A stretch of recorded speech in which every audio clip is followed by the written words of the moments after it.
yene Honorable Inusah Fuseini, former the minister. Ya so ya efa nsase ehun nsensem nyina na yegudie yene no ending komo opani ye ma kwa ba no pay me you so reform say ikokom kakra komo ne di ya che ofidie so oh they say Android di komo ana Android enu no ye we ye ETV komo ne edi okay that's okay you omampani ensema wo kan fa Aisha ho an say wontumi nkyere wonye sure say ye deporting no ana say one wo dwane ye asemi as a former minister ojene saying well my chair on any we discussed I've had the opportunity to listen to bits of the discussion with Fremeno and I think that both panelists me and the man have all spoken very important aspects of the statement. Now I just take the statement. It's a test statement. I'll say I am not still sure whether in fact underlined, Aisha one was deported. So we know they are or fled the country. So the first part is the president is casting doubt. It's doubtful. It's not still sure. So it's doubtful. Okay, whether in fact, taking all the circumstances of her deportation together, she was deported. That's what the president says. Now, and that brings into question the briefing the president Nyae on Aisha one, and particularly said the Nana Addo Aisha one akodani a topical issue. Ghana. So Oko ready no sono. I mean, he was expected to speak on Aisha one because Okanye was at the bar conference. Now, so what briefing was he given before Otna radio no so? Because you can't expect that Oman Penin will be everywhere. Now, the President Carr say, I'm not still sure whether in fact she was deported. Then the president who can Article 58 of the Constitution, young Constitution, which vests executive authority in the president. The executive authority you are defined in Article 295 to mean the power with which government works. So there's a location of responsibility of leadership of this country in the president by the combined reading of Article 58 and Article 295. Now, so Yaman Penin the Odi and Nim. So see on Kasa on yet too sure say in fact Aisha one year deported. Then all the people who were responsible for the deportation of Aisha one have questions to answer. They have no more country or Mampany. Because at this crucial time of our fight against Galamsey, yempe doubt, yempe controversy. As much as possible, we must reduce the element of controversy. Because controversy is the suspicion ever. And suspicion is weakening the resolve to fight against Galamsey. And that is what I see. And to be honest with you, until the matter of Aisha one reappearance in Ghana, all of us took it for granted, say, you deportee Aisha one to China because a whole of free. No one asked questions. Also for in the United States of America. Obian bisa question. Or even didn't call it because we assume say all free China and didn't call China. But deportation were protocols. Okay. There were protocols. For instance, Immigration Minister of Interior, in charge of deportation. Senior minister. It's the Minister of Interior. Yeah. And the Department of the Ministry of Interior, they are responsible for deportation in your police, and your immigration. Now, Aisha one time they no custody. Together with, I think at that time, 3 other Chinese nationals. Yeah. Now, remanded into police custody. How did she leave the police custody? Court by the Emma order say, Fanum bra. And because there had been an application to the court, say, you say and deport no. Court ben name as order no. Because Aisha was not roaming the streets. Them they deported no. That's what we must all understand. No lawful custody. Okay. So Aisha could not have fled because our lawful custody. So flee, there will be a gigantic conspiracy. It means a breaky custody. Okay, and how is that possible? I don't think that is possible. I don't think that is possible. In my practice as a lawyer, I have not seen somebody in custody flee custody unless Sane Pakrono or man a bill. No, I'm flouting the bill conditions. No. All right, but maybe so. In all this, say Ekobase, Omampeni Aswafo was some briefing on matters to do with mining, regardless of the ministry and as an agency. Now, say the briefing is not appropriate. What does it mean for our governance system? It means that we are entitled to believe, say, people are drawing rings around the president. We are entitled to believe that.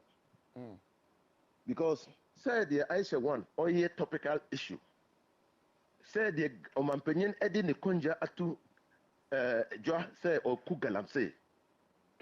That should tell anybody who is an appointee of the president, who has been put in charge of that specific responsibility. Because Omampenian Kasa, ultimately correct you, and I ultimately deploy military and logistics. Enko, you can see Omampenian in battle gear, fighting Galamsey. Even Zelensky in Ukraine, on the battlefield. But you see, so the fact is, officers, they all entrusted the responsibility of fighting the Galamsey, have to be held. We have to call them to account. We have to call them out. Because it's a serious embarrassment. Say, woman penny ankasa, veterinary radio, so akasa with affidieso to the whole world. Say, on yes sure, on yes still sure. Because on my briefing, so that's why I use the word still sure. Or having the doubt still. So that is clearly an indictment on the people who were put in charge of the president's security and briefings. Now, from where you sit, what will settle this matter? Well, this matter will settle when we hear from the Interior Minister. Because it's a matter of deportation. And I'm at a loss why up to now Ambrose Derry and Tineka. Because Onunoye in charge. Did somebody usurp his authority? Or what? I don't know. But because we don't know, and because there are many questions and answers, that is why all this suspicion is coming up. And governance is about transparency. You need to be transparent with your citizens, especially in a difficult and dangerous fight like Galamsey. You need to be transparent with your citizens to carry them along. And so we need to put all the facts. And then I think that it will help the image of government and the image of the country if the president initiates investigations into what really happened, so that we all understand what happened. And even the re-emergence of Aisha 1. Was it that somebody promised her protection? That she was emboldened to come back to Ghana and open a shop and actually engage in trade and go for an NIA card? How did it happen? Saying. The base of this whole conversation has to do with the fight against Galamsey. Who assess the effort from 2017 until now? How would you grade this administration? Say one more fight against Galamsey. So first of all, you must understand that the first attempt failed. That's why there was a need to restart the process under Samuel Jinapor. So we know that the first attempt failed. Now, we take one step forward and two steps backwards. When we enter, in the second fight, actually, I was part of the people who they invited. I even chaired the first session. And I gave my views on how we should fight Galamsey. I mean, many people of considerable repute were part of the discussions. Now, you see, when we went for the discussion, the stakeholder conference and all the regional conferences will culminate into a memorandum of understanding of how, or a resolution of how we want to fight the Galamsey, and that will be reduced to policy. I lost interest in the fight against Galamsey when I didn't see the policy. I didn't see it because that was how, I mean, there were steps. There were steps that had to be taken. The first thing was the stakeholder conference aggregate views on how to go about the fight, which are the stakeholders. Many people advocate, including myself, advocated a multi-stakeholder approach. How is it to be done, and all those, and then it will be translated into a policy document. Then we'll follow the policy so that we can be marking the minister on how he's proceeding on the policy. We didn't see it. Yeah, immediately after the stakeholder, we went to the water bodies. Was it driven by necessity? And so we don't know. While we were fighting Galamsey on the water bodies, there are people who are digging up the soils. So it's supposed to be a holistic approach. And that is why the government, again, seems to be failing in this effort. And three, the whole country is rife with rumor. So government appointees are involved. The whole country is rife with rumor. Now, Yanti Nipa Kupo has been cautioned.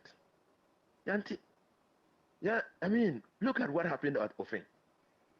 838 champagnes on River Ofin. And you say that this chief executive did not know of the existence of that. No, and he's still at post. And the BNI commander did not know anything about that. Or the BNI officer, or the police commander did not know anything about that. So who put them there? Destroying it is neither here nor there. Who put them there? So you see, this is why the fight against Galamsey is proving more difficult. But can someone say, sir, it's a matter of the lack of the required funding and resources to control this? Because look at the water bodies, you know, in the country. Look at the forest areas. Look at the land mass. Yes, soldier for here, police for here, national security operatives are here, cars are here, you bet they are patrolling all these mining sites. That is exactly why some of us advocated a multi-stakeholder approach. That's exactly why we questioned it. Because you can't expect government to be everywhere at the same time. In Malaysia, to fight a similar, not mining, but this deforestation, they had to employ that approach together with technology. So I agree with you. But there are sides to Kabebre. There are sides to Kabebre in this, even our attempt, our faltering attempt. There are sides to Kabebre. Even though we don't have resources. Yes. So was it the best way to spend the resources? Could we have spent it in a more efficient manner, an effective manner? So those are the questions that we're asking. But for me, I think that it's a matter of engaging. Now, Minya, you know that in Ghana, there is no land that is not owned by somebody. So one person will see you die. Sometimes you even will have to buy the land from 3 rival claimants. And somebody can come onto the land and do Galamsey, and somebody will say, I don't know of the existence of them. Yeah. I mean, it's strange. And the district chief executive is the political head of the district. Everybody comes under him. Everybody, including the police commander and the BNI boss. So how come that he's not in effective control of his district? All right. So there are questions. My final one, a recent interview of flag bearer for the 2020 elections, he was making the case because all man penny a day media a tool so about the fight against Galamsey said CNTM and clamping down on these Galamsey as the city no one lose no, and so he must resign honorably. No, do you share that view? Oh, it's a reminder. It's a timely reminder. Oman no didn't kunja asija. And then Galamsey also it appears that we are failing. So Oromani Oman say, what do you kunja asija?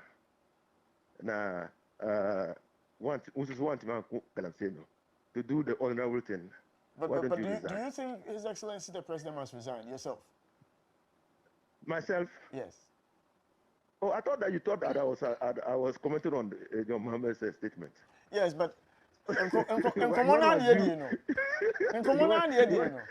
want to assume on that? Yes. Now, meaning why? Oh, yeah, former minister. Me boss had to accept. Now we say, Mrs. Binka, media. And you support your boss. That would be insubordination. And you support your boss. Oh, me support my boss. But right. You see, the fact is that a fight, there will always be the argument. Say, oh, Nana Addo, he's doing his best, except that the fight is difficult. All right. So someone might say that, oh, one failure, but fighting there is difficult. So that is it. But I can't contradict my boss. I said, "Okay, so Jim, and that's it. So, Honorable Inusah Fuseini, any and Komono, or former Minister of Lands and Natural Resources, your thoughts on a Oman Penin, Asha Huang, and Sense.